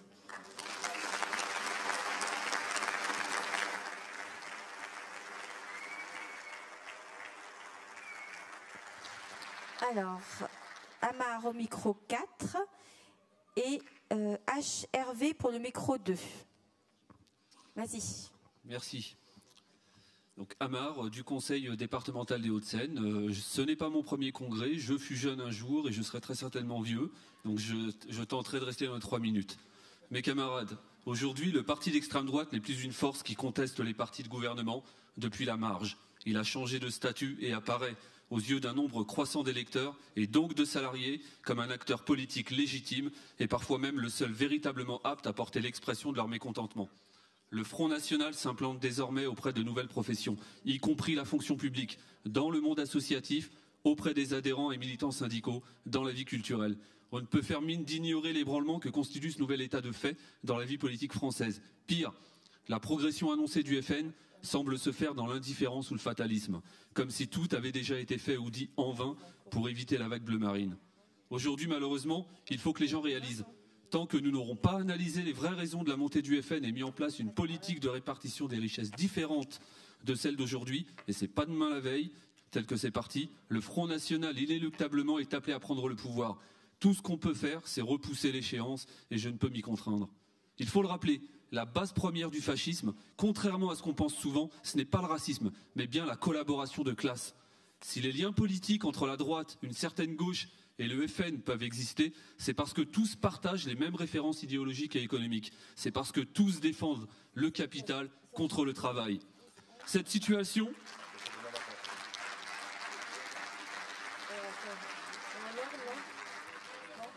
Cette situation ne peut nous laisser indifférents tant les valeurs et l'idéologie du FN est aux antipodes de nos idéaux de solidarité et de progrès. À la CGT, faut-il le rappeler, nous sommes radicalement antifascistes, ce qui signifie que nous nous attaquons non seulement à l'extrême droite, mais également littéralement aux racines du fascisme, aux conditions qui lui permettent d'émerger, de se structurer et de se renforcer. C'est pourquoi nous sommes anticapitalistes. Nous sommes indépendants politiquement, mais certainement pas neutres. Il est temps pour nous d'exprimer clairement que nous sommes les plus farouches adversaires du projet de société qu'a le FN. Voilà aussi pourquoi il est de notre responsabilité de syndicalistes de défendre de façon intransigeante dans notre propagande et nos actions la solidarité de tout le salariat, quelle que soit son origine ou son statut. Il devient évident que notre campagne contre les idées d'extrême droite est plus que jamais d'actualité dans un contexte économique, social et politique particulier pour la population et le salariat. Chacune de nos CSD doit impulser des initiatives dans chacun de nos départements, dans toutes les collectivités sous forme d'élaboration d'argumentaires anti-FN, actions de formation, journées d'études, etc.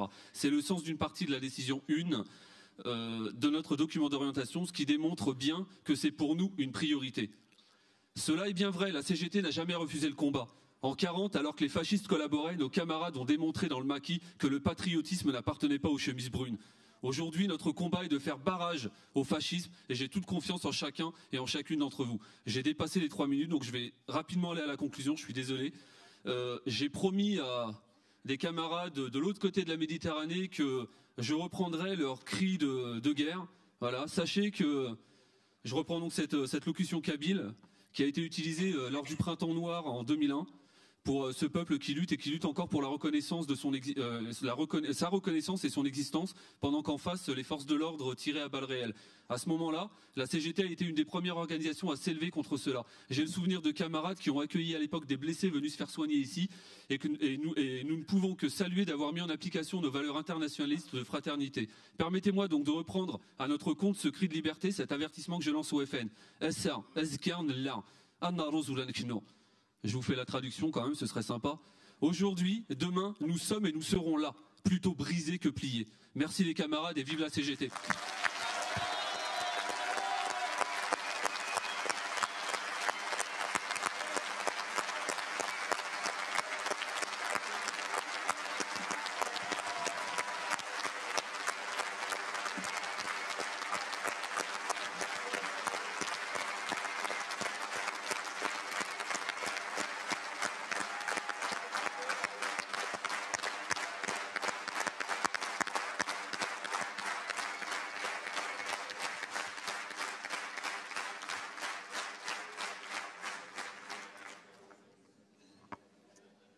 Alors, on a donc Hervé au micro 2, se prépare Vigreux-Claire au micro 4.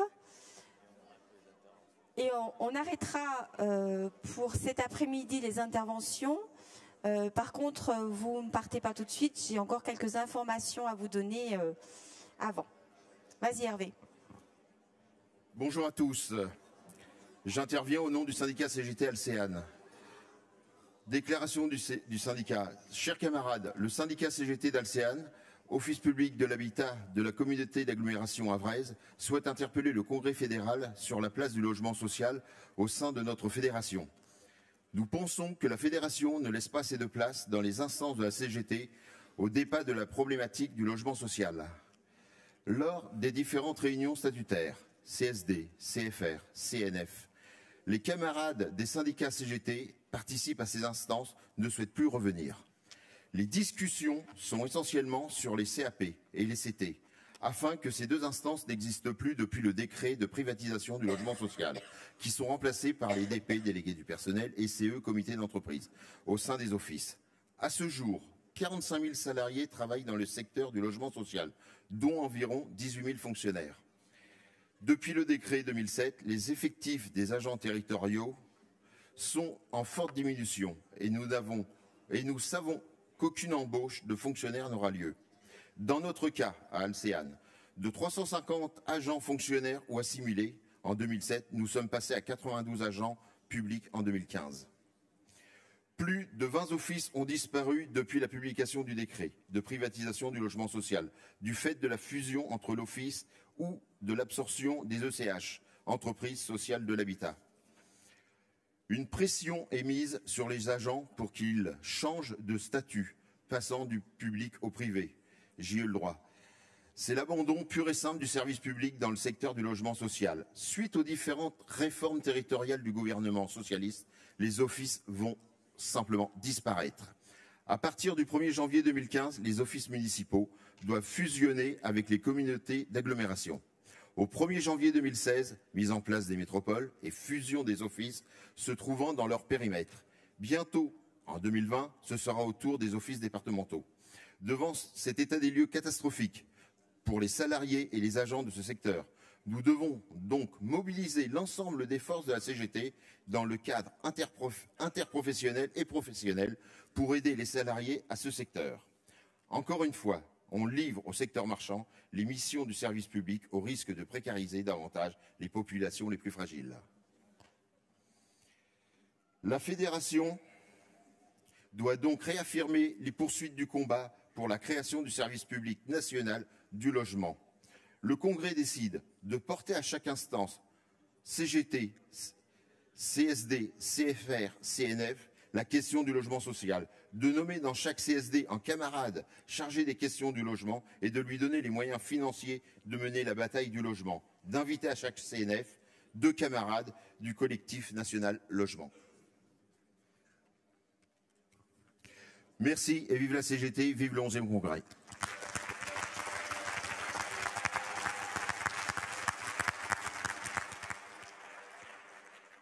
Alors avant de laisser la parole donc à Claire au micro 4, juste pour répondre à la demande de la camarade de l'Essonne sur l'accès au statut donc pour les agents de nationalité extra-communautaire. Donc ça fait partie des revendications confédérales. Et sur la question de la motion, ça sera débattu, enfin discuté demain matin au bureau et donc une proposition vous sera faite par la suite. Voilà. Bonjour, j'interviens pour les territoriaux de Vitry-sur-Seine, dans le Val-de-Marne. On estime que la décision numéro 5 de faire de la prévention en matière de santé au travail par l'amélioration de l'organisation du travail, des axes prioritaires des luttes revendicatives de la CGT, cette décision revêt pour nous une importance particulière dans la période. Aujourd'hui, les injonctions paradoxales, faire plus avec moins, imposées aux agents de toute catégorie, la charge de travail qui en résulte et les contraintes budgétaires liées aux réformes territoriales ont un impact dramatique sur la vie au travail. Les risques psychosociaux s'en trouvent malheureusement renforcés sans qu'aucune mesure de prévention ne soit prise. C'est dans ce contexte que les élus CHSCT de la ville de Vitry-sur-Seine, CGT, ont revendiqué devant l'employeur la création d'un groupe de travail sur la qualité de vie au travail, pour prendre en compte la charge importante qui pèse sur les agents, pris entre l'exigence de l'efficience et les contraintes de la mise en œuvre des missions, allant jusqu'au burn-out. Ce groupe aura pour objet de mettre en débat, particulièrement, l'organisation, la charge et l'intensité du travail, l'allocation des moyens au regard des missions qu'on nous demande. Oui, à l'exception de la carrière, qui relève du statut, nous entendons mettre sur la table l'ensemble de la politique des ressources humaines. À l'heure où les élus n'ont que le mot participation à la bouche, où la co-construction des politiques publiques a heureusement le vent en poupe, nous revendiquons que les agents soient associés au travers de leur organisation syndicale à l'élaboration de la seule politique publique dont ils sont bénéficiaires. Même si le principe a été acté par notre employeur, il s'agit quand même pour les élus du CHSCT de continuer la lutte pour faire vivre cette notion de la qualité de vie au travail chère à la CGT.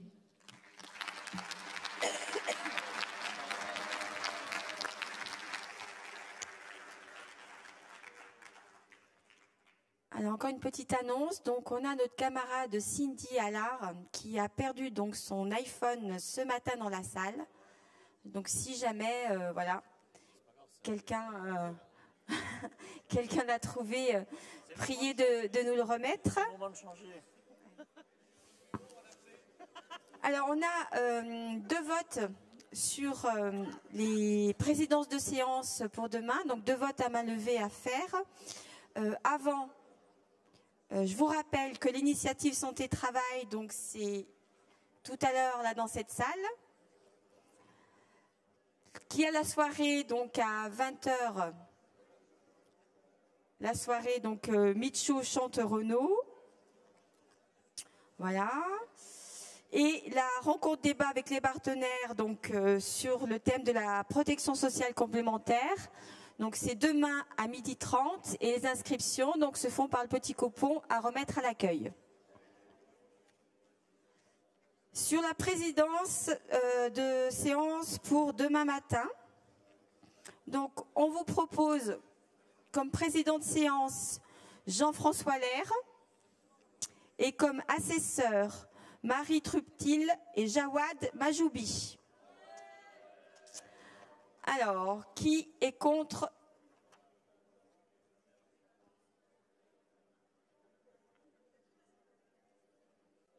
Bon.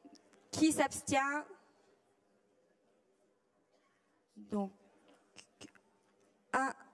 une abstention, voilà. Et donc, qui est pour? Allez, c'est parfait.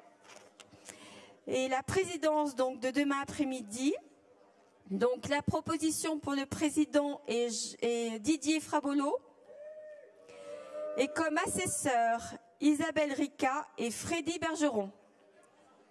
Donc qui est contre? Les contre d'abord. Donc il n'y en a pas. Les abstentions, une abstention et les pour? Eh bien c'est parfait. Eh bien, je vous remercie. Juste une dernière petite information avant, voilà, sur la question des téléphones. Ouais, salut à tous.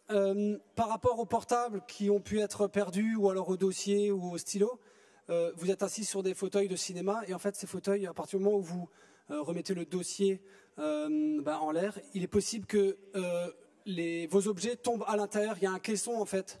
Vous êtes assis sur un fauteuil, mais sous ce fauteuil, il y a un caisson. Ce caisson, il est en ferraille et en fait, tout est fermé. Donc peut-être vérifiez, éventuellement, faites sonner votre portable ou alors mettez la main sous votre fauteuil. Voilà. Merci à tous et bonne soirée.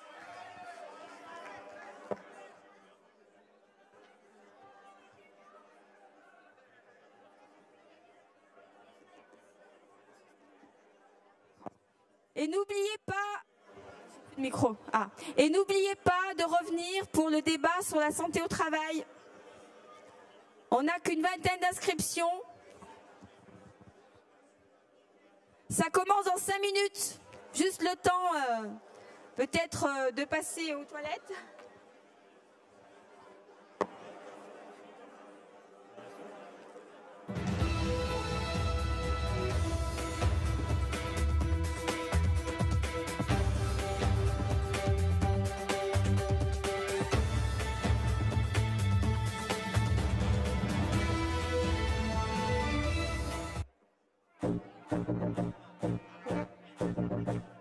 Thank you.